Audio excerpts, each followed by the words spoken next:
The question today is, would a complete beginner benefit from newer technology or stick with the older version?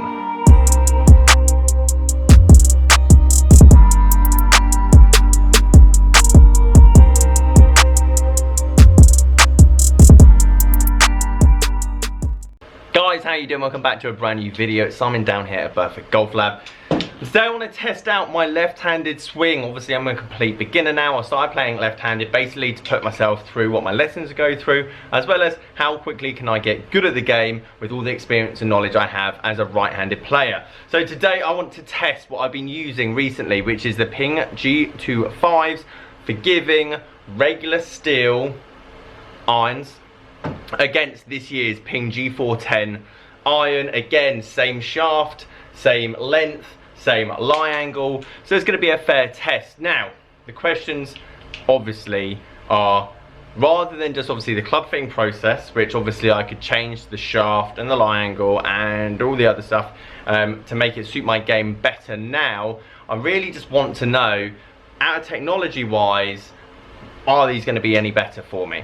Mainly because as a left-handed player at the moment, my swing's going to change. So a club or a set that I'd probably buy today, and whatever shaft and anything else I put in it, progressively isn't going to be any good for me in 5 to 6 months time. Once my swing's got better, I'll probably need stiff, I'll probably want it slightly longer, I'll probably want it slightly more upright. Those are the generic things. So realistically, what I want to find out today is, just hitting these two, do I see actually any difference in numbers, height, distance, dispersion, forgiveness, feel, and all those kind of questions. So I'm going to hit a few shots with each. I've warmed up in terms of just hitting. I haven't hit this yet, but I've hit this, and I'm just going to try and hit a few shots. Now there's going to be inconsistent shots, there's going to be bad shots, but that is sometimes notoriously what I do see in a club fit, especially when someone starts the game and you go from fitting that person for the swing on the day, more or less fitting that person statically and where they're going to be.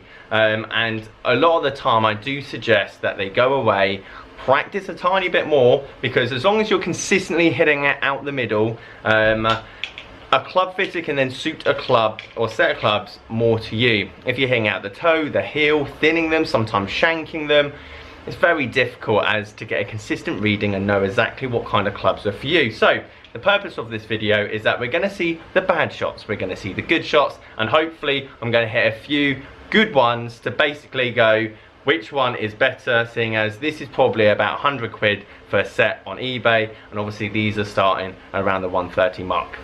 Right, that's enough talking, let's get into the video.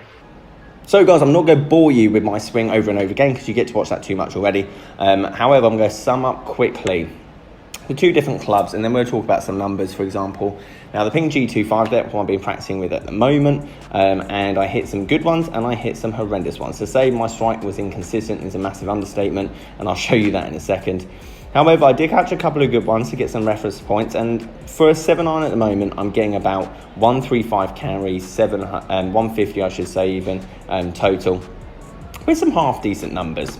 But the main importance here is swing mechanics. You can't unfortunately buy swing mechanics, and I think this is pretty apparent in this video, especially when I hit the G410 and we look at the numbers. So those shot shapes is something typical I can see from a completely beginner that comes in, gets addicted with the game. I love it. However, all of a sudden they feel like they need to spend a lot of money to improve, or they get this notion from somewhere. There's my strike patterns for both irons.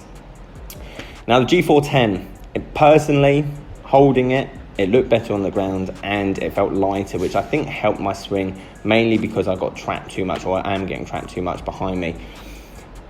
That does not mean that it's necessarily a better club there, and I'll show you in the numbers. Just because I'm now swinging better and I'm more confident with this club, which does make a difference, however, having the nice looking club, something you're confident with, can make you swing better and play better golf.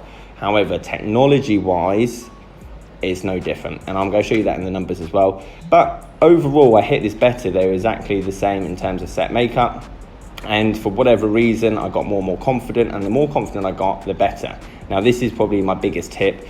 If you're starting to swing better, all of a sudden pick up the club that you have previously and start hitting that as well and comparing it. Don't wait till the end of the club fit when you're knackered.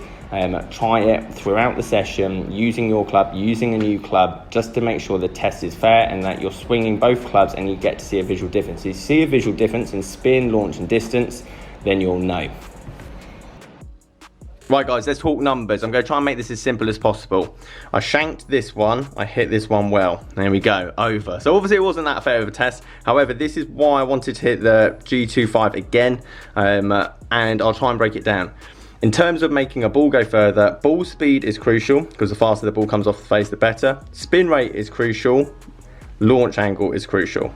That's basically imagine a cannon. Cannon comes out, launch, spin rate. That's basically the idea of golf. So I shanked half of these ones. That was probably the best one. Again, numbers are pretty good in terms of launch angle, spin rate, not perfect. And then ball speed 103, which is similar to the G410.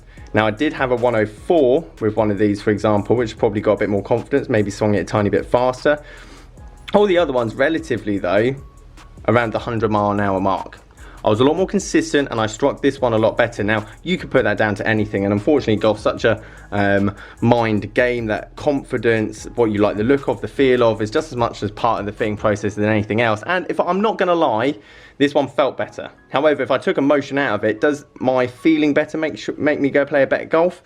Who knows? At the end of the day, we can't really measure feeling better, unfortunately. However, we look at the numbers. I then hit the Ping G25 again, hit it 100 odd yards. Spin rate was very good, launch angle was good again, and then in terms of total distance, we're hitting around that 138, 150 mark. If you look over here, for example, which is pretty much perfect. I mean, 150 is basically where my swing should be at. Again, these numbers could be tweaked, and if I had infinite amount of money and wanted to change my clubs every other week, then yes, you can tweak this to make this better. However, realistically, for the price difference at this stage, well, I'm not a consistent golfer. I'd just stick with the Ping G25, and that's basically just going to help my game. I need to practice a lot more. I need to get a lot more consistent, because I fatted a lot of these and I thinned a lot of these, and club face was all over the place. But when I did hit it well, which is a promising thing, and what I say to most of my lessons, is that this is the potential that you're going to be at in the future, and then getting rid of these bad shots is basically how we're going to make your golf better. So guys, there you have it. I hope you enjoyed that. If you have any questions, please comment below, and that's basically my view and version. And obviously I'm not going to be upgrading my left hand set anytime soon.